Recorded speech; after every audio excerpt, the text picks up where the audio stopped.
Hey guys what's up, कैसे हैं आप सब लोग। I am Anshul Sharma, your chemistry teacher and you are watching brain एक education chemistry channel. So guys, आज हम इलेक्ट्रोकेमिस्ट्री के कुछ इंपॉर्टेंट एग्जांपल्स, सोल्ड एग्जांपल्स करेंगे ऑन फैराडेज लॉ। देखेंगे कि कैसे कैसे क्वेश्चन बन सकते हैं और कैसे आपको उनको सोल्व करना है।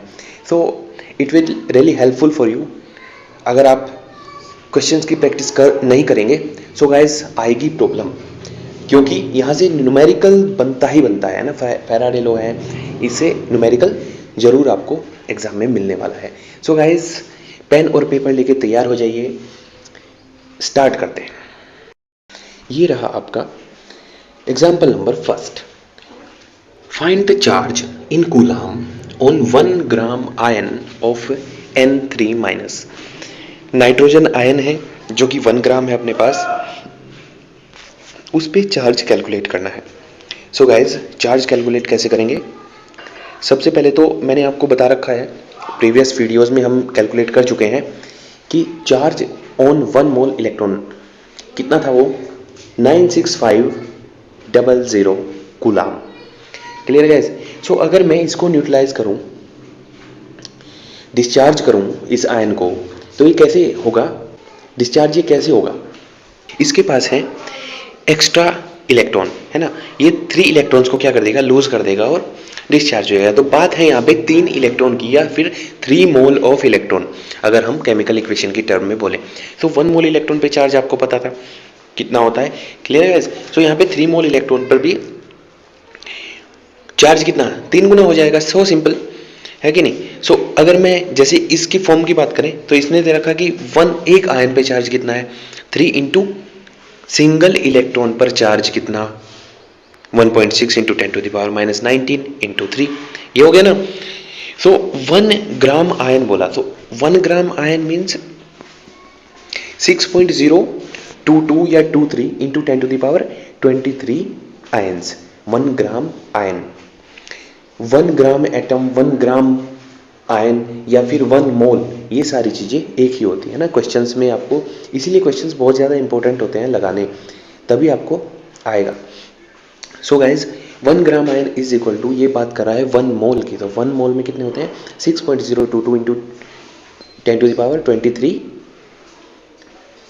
आयन्स, है ना। इतने आयन, तो इतने आयन पे चार्ज कितना है कैलकुलेट कर लोगे। 3 इंटू 96500, इतने कूलम चार्ज आ जाएगा। Clear guys? Example number next, how much charge is required to reduce. First point दिया है 1 mole aluminium ion, second 1 mole MnO4 minus ion, 2 Mn+2, MnO4 से Mn+2 बन रहा है ना। अच्छा, 2 ही हैं, ठीक है। सो इन दोनों को कितना चार्ज रिक्वायर्ड होगा? तो फर्स्ट का देख लेते हैं। फर्स्ट को Al+3 को अगर मैं रिड्यूस करवाऊँ, सो उसको जो इलेक्ट्रॉन रिक्वायर्ड होंगे इस चार्ज को न्यूट्रलाइज करने के लिए, अगर मैं सिंगल आयन की बात करूँ तो 3 इलेक्ट्रॉन रिक्वायर्ड हैं। अगर कंप्लीट इक्वेशन में इसको बात करते हैं, इक्वेशन की फॉर्म में, तो हम क्या बोलेंगे? 1 mole aluminium ion requires 3 mole electrons to get reduce. Clear guys?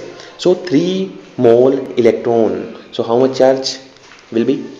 3 into 96500, because 1 mole electrons have 96500 coulomb charge and 3 moles have 3 into 96500. Clear guys? So simple. Second वाला आता है, द रिडक्शन किसका हो रहा है? MnO4 माइनस से कहाँ पे जा रहा है? Mn2+ पे जा रहा है ना। सो यहाँ पे ऑक्सीडेशन स्टेट आप फाइंड कर लें मैंगनीज की। MnO4 माइनस में कितनी आएगी और Mn+2 में कितनी आ रही है? +2 ही है, वहाँ तो साफ दिख रही है। तो MnO4 माइनस में इसकी ऑक्सीडेशन स्टेट कितनी है? कैलकुलेट करके देखें गाइस। ऑक्सीडेशन स्टेट यहाँ पे इसकी आ जाएगी 7, है ना। ऑक्सीडेशन स्टेट यहाँ पे इसकी कितनी आ जाएगी? +7, है ना। सो +7 से +2 पे जा रहा है। डिफरेंस कितना है? कितने इलेक्ट्रॉन इसने कंज्यूम किए होंगे? 5 इलेक्ट्रॉन्स। 5 इलेक्ट्रॉन यहाँ पे कंज्यूम किए गए हैं, ठीक है। सो इस MnO4 माइनस टू Mn+2 इस कन्वर्जन में कितने मोल इलेक्ट्रॉन रिक्वायरमेंट हुए? 5 मोल इलेक्ट्रॉन रिक्वायर्ड है। सो चार्ज कितना होगा? Charge will be 5 × 96500। Clear guys? Simple सा ही है, ज़्यादा कुछ है नहीं। How much electric charge is required to oxidise? First point है 1 मोल H2O to O2 and 1 mole FeO2 Fe2O3, इनको ऑक्सीडाइज करना है तो चार्ज कितना रिक्वायर्ड होगा? अच्छा, H2O O2 में कन्वर्ट होगा। आपको याद है इलेक्ट्रोकेमिकल सीरीज में मैंने आपको याद करवाया था, है ना, कि ऑक्सीडेशन वाला पानी, रिडक्शन वाला पानी, जब पानी का ऑक्सीडेशन होगा तो हमें क्या मिलेगी? ऑक्सीजन गैस मिलेगी, और जब पानी का रिडक्शन होगा तो हमें क्या मिलेगा? हाइड्रोजन गैस मिलेगा। सो गाइस, वही इक्वेशन यहाँ पे आपको लिखनी है। H2O को ऑक्सीडाइज करा दो, सो हाफ मोल ऑक्सीजन आपको मिलेगा एंड 2 मोल H आयन आपको यहाँ से मिल जाएंगे और 2 इलेक्ट्रॉन साथ में रिलीज होंगे। सो हाफ मोल ऑक्सीजन आपको 2 मोल इलेक्ट्रॉन रिलीज होने के बाद मिल रही है। सो यहाँ पे चार्ज की कितनी वैल्यू आ जाएगी? 2 × 96500। सो सिंपल, जितने वहाँ पे मोल इलेक्ट्रॉन यूज हो रहे हैं उतनी टाइम्स जो है 96500 या 1 फैराड भी बोल सकते हैं उसको, है ना, 1 farad charge. Oxidation reaction of FeO2 Fe2O3। Guys अपनी साइड से बैलेंस नहीं कर देना। यहाँ पे आपको दिख रहा होगा ऊपर वाले रिएक्शन में हाफ मोल O2, कभी उसको मल्टीप्लाई बाई 2 कर दें, है ना, और आंसर लिख के आ जाए 4 मोल इलेक्ट्रॉन। सो ऐसा नहीं करना है ना। वो सिंपल जो उसने बोला है उनको ही रखना है और उनसे ही बाकी को बैलेंस करना है, भले ही फ्रैक्शनल वैल्यू आती हो। Clear guys? क्योंकि हमें यहाँ पे सिर्फ चार्ज कैलकुलेट करना है। सो चीज़ें टाइम डिपेंडेंट है। कभी आपने बोलो कि सर आपने बताया था बैलेंसिंग करते समय कि फ्रैक्शन में नहीं रखना उसको, है ना। सो ऐसा यहाँ पे अप्लाई मत करना। सो गाइस, ये हो जाएगा आपका जब हम FeO से Fe2O3 की तरफ जाएंगे तो एक इलेक्ट्रॉन वहाँ से रिलीज होगा विद H आयन, है ना। सो गाइस, चार्ज भी 1 मोल आपको रिक्वायर्ड होगा। Clear guys? क्योंकि FeO में जो ऑक्सीडेशन स्टेट है Fe की वो है +2 और Fe2O3 में ऑक्सीडेशन स्टेट कितनी होगी? +3। गाइस कैलकुलेट कर लेना। सो +2 से +3 पे जाने पे क्या करना होगा? इसको एक इलेक्ट्रॉन ये रिलीज करेगा। तो सिंपल, अगर आपको इक्वेशन नहीं भी आ रही तो भी आप FeO2 Fe2O3 में ये डिफरेंस कर सकते हैं कि ऑक्सीडेशन स्टेट इसकी इसमें और इसमें कितनी है। Clear guys? सो वहाँ से उतने electron, number of mole electron required होंगे, जो कि कितने हैं? 1 मोल। तो चार्ज कितना हो जाएगा? 96500 coulomb. Clear guys? So guys, अब आते हैं नेक्स्ट क्वेश्चन पे। Exactly 0.4 Faraday electric charge is passed through 3 electrolyte cells in series. First containing AgNO3 silver nitrate, second copper sulfate and third FeCl3 solution. Electrolyte के नाम आपको पता लग गए हैं, इनके पॉजिटिव आयंस भी हमें पता लग गए। तीनों सेल सीरीज में कनेक्टेड है, मीन्स फैराडेज सेकेंड लॉ यहाँ पे लगने वाला है ना। How many grams of each metal will be deposited assuming only cathodic reaction in each cell. Cathode होगी हमारी नेगेटिव टर्मिनल, मीन्स कैथोड पे होगा रिडक्शन, सो पॉजिटिव आयन उसकी तरफ को जाएंगे और तीनों ही रिफाइनिंग के केस हैं। सो Ag+ जाएगा, Cu+2 जाएगा और Fe+3 जाएगा। क्लियर है गाइस? सो तीनों वहाँ पे जाके क्या होंगे? रिड्यूस होंगे बाई गेनिंग इलेक्ट्रॉन्स, है ना। इलेक्ट्रॉन एक्सेप्ट करके रिड्यूस हो जाएंगे। सो Ag+ होता है, इसका एन फैक्टर होता है 1 और Cu का एन फैक्टर होता है 2, Fe का एन फैक्टर यहाँ पे होगा 3, है ना। सो गाइज इनको कितने मोल चार्ज रिक्वायर्ड होगा? Ag को 1 मोल चार्ज रिक्वायर्ड होगा और Cu को 2 मोल एंड Fe को 3 mole charge will be required to reduce itself. So guys यहाँ पे फर्स्ट जो फॉर्मूला था W is equal to atomic mass. First law याद करें, mass of product is equal to molar mass into Q, या Q की जगह पे IT था, अपॉन में 96500 या फिर 1 फैराड बोल सकते हैं, क्योंकि जो चार्ज है ऊपर वो फैराड में गिवन है, तो हम यहाँ पे 1 फैराड लेंगे into n factor. So guys यहाँ पे पुट कर देंगे हम। Ag की केस में जो मोलर मास होता है वो 108 होता है Ag का। सो मोलर मास की जगह पे 108, Q की वैल्यू गिवन है 0.4 अपॉन फैराड के ही केस में 96500 नहीं लिखेंगे, यहाँ पे 1 लेंगे हम, क्योंकि 1 फैराड है, यूनिट सेम रखेंगे, या फिर ऊपर वाले फैराड को आप कूलाम में कन्वर्ट कर लें, है ना, सेम ही रहेगा, कोई चेंज आने वाला नहीं है। और एन फैक्टर, सबका एन फैक्टर ले लेंगे। सो Ag का एन फैक्टर हो जाएगा 1। सो क्लियर, ये गाइज यही यहाँ पे कैलकुलेशन हो रखी है, molar mass into Q upon 1 farad into n factor हो जाएगा 1। सो अपॉन में इन्होंने 1 इंटू 1 नहीं लिखा। Clear guys. सो उससे जो मास आया वो आया 43.2 ग्राम। सेकेंड केस कोपर का मोलर मास 63.5 into Q 0.4 upon 1 farad into 2 लिखा हुआ है, जो क्या है, एन फैक्टर है। सो यहाँ से आ गया 12.7 ग्राम।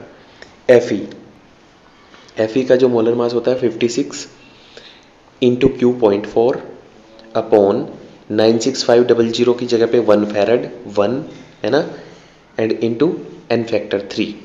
Clear guys. So 7.47। I hope आपको क्लियर हो गया होगा। जो चीज़ें यहाँ पे नहीं है वो भी मैंने बोली हैं। सो ध्यान से एक बार आप अपनी कॉपी में लिखें और फर्स्ट फैराडे लॉ के जो फॉर्मूला था मास का उससे मैच करें, यही फॉर्मूला अप्लाई हुआ है। क्वेश्चन नंबर नेक्स्ट पे चलते हैं। इन electric current of 100 ampere is passed through a molten liquid of sodium chloride for 5 hours. Calculate the volume पूछी है of chlorine gas liberated at electrode at NTP पे volume पूछी। Chlorine gas liberate होगी Cl2 की form में। तो एक chlorine को रिक्वायर्ड है 1 इलेक्ट्रॉन, उसके पास एक्स्ट्रा है, 2 क्लोरीन क्या करेंगी, 2 इलेक्ट्रॉन को रिलीज करेंगे। सो जो चार्ज हो जाएगा वो 2 फैराड हो जाएगा, या 2 इंटू 96500 हो जाएगा। अब जो करंट दिया है वो दिया है 100 एम्पियर। 100 एम्पियर को हमने कन्वर्ट करना है कूलाम में। तो कूलाम होता है ampere into second equal to coulomb हो जाएगा। So 100 ampere into 5 hours, 5 into 60 into 60। So इतने कूलाम ये चार्ज आ गया, चार्ज भी आ गया हमारे पास। अब फॉर्मूला अप्लाई कर देते हैं हम। The amount of chlorine liberated by passing 100 into 5 into 60 into 60 coulomb current कितना हो जाएगा, ये हो जाएगा 1 मोल, है ना, अपॉन 2 इंटू 96500, जितना वहाँ पे चार्ज कितना आया था, 2 मोल इलेक्ट्रॉन थे, 2 मोल इलेक्ट्रॉन हमें 1 मोल क्लोरीन दे रहे हैं। सो गाइज, और इंटू जो Q की वैल्यू है, Q क्या है, 100 एम्पियर इंटू टाइम। सो ये आ जाएगा आपका 9.3264 मोल, ये मोल में आएगा, है ना। सो इसको आपको वॉल्यूम में कन्वर्ट करना है। सो वॉल्यूम के लिए हम क्या कर देंगे, मोल को वॉल्यूम में कन्वर्ट कर लेंगे 22.4 लीटर से मल्टीप्लाई करके। सो ये आ जाएगा 208.91 litre. Clear guys. Next question पे चलते हैं guys. Question number 6। A 100 watt 110 volt incandescent light lamp is connected in series with an electrolytic cell containing cadmium sulfate solution. What mass of cadmium will be deposited by the current flowing for 10 hours.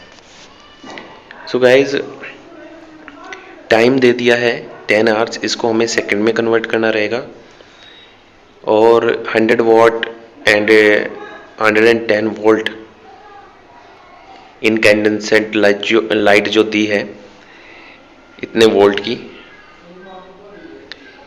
उसको हमें Q means coulomb में convert करना रहेगा. So guys, coulomb होता है ampere into time और यहाँ पे एक कन्वर्जन है what is equal two ampere into volt. So what कितने हैं, 100 वॉट है, is equal two ampere into 110 volt है. सो एम्पियर आ गए हमारे पास 100/110. ठीक है, पॉइंट्स में आंसर आएगा तो सिंप्लीफाई नहीं कर रहे क्योंकि एक ही बार कैलकुलेशन कर लेंगे. Clear guys. So quantity of charge यहाँ पे क्या आ जाएगी, एम्पियर इनटू सेकंड. सेकंड में कन्वर्ट करने हमें आवर्स, कितने आवर्स थे, 10 आवर्स. सो 10 इंटू 60 इंटू 60 इतने सेकंड हो जाएंगे. So ampere into second is equal to coulomb. So Q की वैल्यू हमारे पास आ गई. अब हमें देखना है कितना कैडमियम डिपॉजिट होगा. सो गाइज, कैडमियम पे होता है चार्ज +2. सो उसको रिक्वायर्ड होंगे 2 मोल इलेक्ट्रॉन. या एन फैक्टर की टर्म में देख ले तो कैडमियम का जो एन फैक्टर होगा वो होगा 2. सो गाइज, फॉर्मूला क्या अप्लाई होगा, mass of cadmium deposited by passing इतने coulomb current is equal to molar mass of cadmium 112.4 into Q 100/110 into 10 into 60 into 60. ये Q की वैल्यू है, काफ़ी लेंथी सी. अपॉन में क्या आ जाएगा, एन फैक्टर जो कि 2 है इंटू 96500. सिंपल इतना सा करना है और ग्राम में आपके पास मास आ जाएगा कैडमियम का जो डिपॉजिट हुआ है. Clear guys. नेक्स्ट एग्जांपल पे चलते हैं. In an electrolysis experiment, a current was passed for 5 hours through 2 cells connected in series. The first cell containing a solution of gold salt and the second cell contains copper sulfate solution. 9.85 gram of gold was deposited in the first cell. If the oxidation number of gold is +3, find the amount of copper deposited on the cathode in the second cell. Also calculate the magnitude of the current in ampere. Clear guys. So यहाँ पे आपको लगाना है mass ratio is equal to equivalent mass ratio. जो second फॉर्मूले, second जो law था Faraday का, उसने जो बताया था, ये फॉर्मूला लगा देंगे आप. Mass of gold upon mass of copper is equal to equivalent mass of gold upon equivalent mass of copper. So equivalent mass का फॉर्मूला आपको पता होगा, molar mass upon n factor. N factor copper का आपको पता है, copper sulphate में कितना होता है, +2. तो यहाँ पे जो एटॉमिक मास है गोल्ड का 197 और कॉपर का होता है 63.5. डिवाइड कर देंगे इनके मोलर एन फैक्टर से और आपको इक्विवेलेंट मास मिल जाएगा. सो इक्विवेलेंट मास दोनों के आपके पास है. और क्वेश्चन में क्या दिया है कि कॉपर सल्फेट सॉल्यूशन, हाँ, 9.85 gram of gold was deposited. So gold हमें पता लग गया, इक्विवेलेंट मास हमें पता लग गए. क्या हमारे पास ये आंसर नहीं आ सकता कि कॉपर का मास कितना यहाँ पे डिपॉजिट होगा सेकंड सेल में? तीनों चीज़ें पता है, एक इक्वेशन है, एक अननोन है, कैलकुलेट हो जाएगा. So simple. अब उसने क्या बोला है कि also calculate the magnitude of the current in ampere. So ampere में करंट कैलकुलेट करना है. एम्पियर में करंट कैलकुलेट कैसे करेंगे? सबसे पहले हमें फॉर्मूला लगा देना है W, फर्स्ट लो वाला. W is equal to Z into Q. Z into Q. So W कितना है आपने अभी कैलकुलेट किया, 4.7625 ग्राम.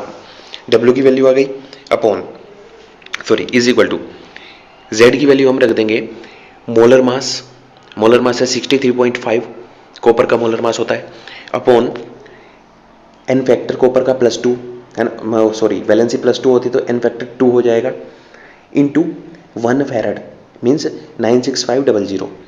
ये फर्स्ट जो लो का फॉर्मूला है वो चल रहा है, W is equal to molar mass upon 96500 into n factor, and जो Q की वैल्यू हो जाएगी वो हो जाएगी एम्पियर इंटू टाइम। टाइम है 5 आवर्स, 5 इंटू 60 इंटू 60 या 3600 उसको लिख दिया है उन्होंने। Clear guys? सो आई हमें कैलकुलेट करना है, वो यहाँ से हो जाएगा 1 इक्वेशन 1 अननोन आप फाइंड कर सकते हैं। सो आई जो है एम्पियर में आएगा 0.804। Clear guys? ये है। नेक्स्ट क्वेश्चन आता है, how long has a current of 3 ampere to be applied through a solution of silver nitrate to coat a metal surface of 80 centimetre square with 0.005 mm thick layer. Density of silver is 10.5 ग्राम पर centimetre cube. सो ये पूछा है कि 3 ampere current कब तक दें कि जो सरफेस का एरिया है वो 80 सेंटीमीटर स्क्वायर हो जाए और जो थिकनेस है उस लेयर की वो 0.005 mm हो, है ना। तो यहाँ पे थिकनेस के लिए भी फॉर्मूला आप अप्लाई करेंगे, mass of silver to be deposited is equal to volume into density, है ना। डेंसिटी के फॉर्मूले से मास यहाँ पे आ जाएगा, वॉल्यूम होता है आपका area into thickness into density as it is. Density given है, एरिया भी गिवन है, थिकनेस भी गिवन है। सो मास सिल्वर का कितना आ जाएगा यहाँ से 0.42 ग्राम, 0.42 ग्राम यहाँ से मास आ जाएगा। 0.005 को भी सेंटीमीटर में यूनिट सेम रखना, ये ध्यान रखना हमेशा। पहले भी आप ऐसे ही करते आए होंगे और अब आगे भी ऐसे ही करना है, यूनिट हमेशा सिमिलर रखना है। सो अब क्या करना है कि टाइम निकालना है, टाइम कैलकुलेट करना है कितनी देर, है ना। सो यहाँ पे आप फर्स्ट लॉ वाला जो फैराडेज फर्स्ट लॉ है वो फॉर्मूला अप्लाई कर लेंगे, W is equal to molar mass upon 96500 into n factor into Q, है ना। सो फॉर्मूला अप्लाई करने के बाद क्योंकि हमारे पास जो मोलर मास है वो तो होता ही है हमेशा ही, है ना, मोलर मास तो। सो सिल्वर का molar mass, then n factor silver का, देन 96500 है ही वहाँ पे। मास ऑफ सिल्वर आपने कैलकुलेट कर लिया 0.42। Clear guys? सो सारी चीज़ें हमारे पास हैं। करंट की वैल्यू जो है वो 3 एम्पियर गिवन है पहले से क्वेश्चन में। टाइम पूछा है तो टाइम इस फॉर्मूले से निकल जाएगा, mass is equal to molar mass कितना होता है सिल्वर का 108, एन फैक्टर कितना होता है 1, सो 1 यहाँ पे मेंशन नहीं है, 96500 एज इट इज़ है वहाँ पे, इंटू 3 एम्पियर है, एंड टाइम वो आपको कैलकुलेट करना है। सो ये आ गया आपका 125.09 second. Clear guys? So time भी आ गया। Question number next, what current strength in ampere will be required to liberate 10 gram of chlorine from sodium chloride solution in 1 hour. Time दे दिया है यहाँ पे, अब पूछा है कि करंट की स्ट्रेंथ क्या होगी। So applying E is equal to Z into 96500। E की वैल्यू आपकी हो जाएगी यहाँ पे 35.5 जो कि उसका एटॉमिक नंबर है, सॉरी एटॉमिक मास है। ये आया कैसे, क्लोरीन होती है Cl2 की फॉर्म में, है ना, Cl2 की फॉर्म में, और एक क्लोरीन एटम का जो 1 मोल का जो मास होता है वो होता है 35.5। सो Cl2 का जो एटॉमिक मास हो जाएगा वो हो जाएगा 71, और Cl2 का जो एन फैक्टर हो जाएगा वो हो जाएगा 2, क्योंकि क्लोरीन का एक एटम का होता है 1 और Cl2 का हो जाएगा 2। Clear guys? So 71 divide by 2 is equal to 35.5, ऐसे ये आया है, is equal to Z into 96500। So यहाँ से Z की वैल्यू हमें मिल गई जो हम अप्लाई कर देंगे फर्स्ट लॉ वाले फॉर्मूले में, W is equal to Z Q में, है ना। जेड क्यू को हमने ओपन कर लिया, Z I T, Q is equal to I T होता है। सो W है हमारे पास 10 ग्राम, Z की वैल्यू हमने अभी अभी निकाली 35.5 अपॉन 1 फैरेड, और टाइम जो है वो है 1 आवर, है ना। टाइम कितना है 1 आवर। सो करंट पूछा गया है, तो करंट कितना होगा, आई की वैल्यू यहाँ से निकल जाएगी, W की वैल्यू हमें पता है, Z की पता है, टाइम की पता है, सो आई की वैल्यू यहाँ से फाइंड हो जाएगी। सो एम्पियर में करंट आ जाएगा। क्लियर गाइस, आई होप आपको क्लियर हो रहा होगा। अगर कोई प्रॉब्लम है गाइस तो मुझे कमेंट बॉक्स में कमेंट करिए, मैं उसको भी रिजोल्व कर दूंगा। Clear guys. सो गाइस आज की वीडियो में बस इतना ही, मिलते हैं नेक्स्ट वीडियो में कुछ नए पॉइंट्स, कुछ नए फैक्ट्स के साथ। सो गाइस पढ़ते रहिए, आगे बढ़ते रहिए और स्वच्छ रहें, स्वस्थ रहें। All the best.